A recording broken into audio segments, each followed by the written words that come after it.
Assalamualaikum warahmatullahi wabarakatuh. Bertemu kembali dengan kami, tim pengajar tata tulis karya ilmiah. Pada video kali ini, kita akan mempelajari anti plagiarisme, yang merupakan bagian dari materi karya tulis ilmiah. Pada video kali ini, kita akan membahas mengenai definisi plagiarisme, jenis plagiarisme, dan cara untuk menghindari plagiarisme. Nah, apa itu plagiarisme?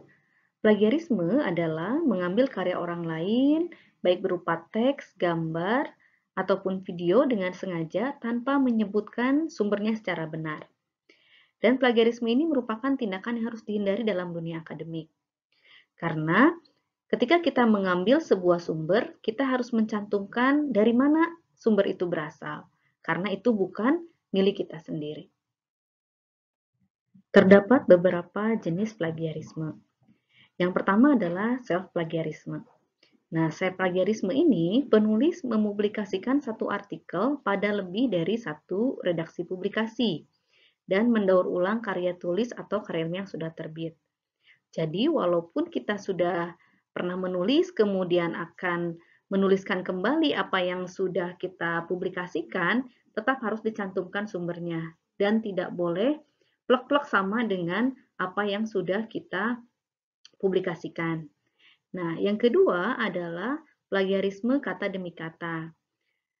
Plagiarisme ini yaitu penulis menggunakan kata-kata penulis lain persis, tidak ada yang berubah tanpa menyebutkan sumbernya.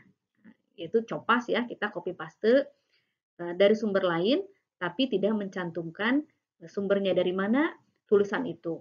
Nah, ini termasuk dalam plagiarisme kata demi kata. Kemudian yang ketiga adalah plagiarisme kepengarangan, yaitu penulis mengakui sebagai pengarang karya tulis orang lain. Jadi dia hanya mengganti nama, sedangkan isinya, judul dan isinya semuanya sama. Nah, ini sudah termasuk plagiarisme yang berat. Nah, yang terakhir adalah plagiarisme atas sumber, yaitu penulis menggunakan gagasan orang lain tanpa memberikan pengakuan yang cukup. Jadi walaupun kutipan itu kita parafrase, kita tetap harus mencantumkan sumbernya dari mana. Karena semua yang bukan hasil pemikiran kita itu berarti adalah kutipan dan kita harus mencantumkan sumbernya. Jika tidak mencantumkan sumbernya, maka itu termasuk pada plagiarisme. Berikut beberapa cara untuk menghindari plagiarisme. Yang pertama, jujur.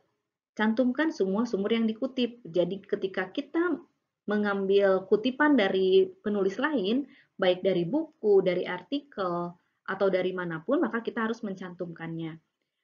Apakah itu dia copas kita meng-copy paste dengan kutipan langsung, ataupun ketika kita memparafrasenya.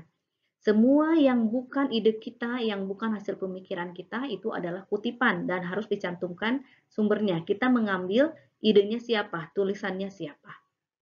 Nah, yang kedua, gunakan sumber yang kredibel. Saat ini sudah banyak open source jurnal, jadi open access yang bisa kita ambil dengan mencantumkan sumber yang jelas. Nah, hindari blog-blog yang memang tidak jelas siapa penulisnya, karena dalam karya ilmiah kita tidak boleh mencantumkan anonim. Siapa anonim itu kan tidak bisa dipertanggungjawabkan. Jadi gunakan sumber yang kredibel. Nah, yang terakhir, gunakan aplikasi sistem penulisan referensi. Ada Mendeley, ada Zotero, EndNote, ataupun jika di Microsoft 365 itu ada Reference Manager. Mengapa harus menggunakan ini? Jadi ketika kita menggunakan sistem penulisan referensi, nah itu apa yang kita kutip dia akan muncul di daftar pustaka. Begitu juga sebaliknya, jika memang kita tidak menuliskannya dalam kutipan, maka tidak akan muncul di daftar pustaka. Dan ini salah satu cara untuk menghindari plagiarisme. Demikian materi mengenai anti plagiarisme. Terima kasih.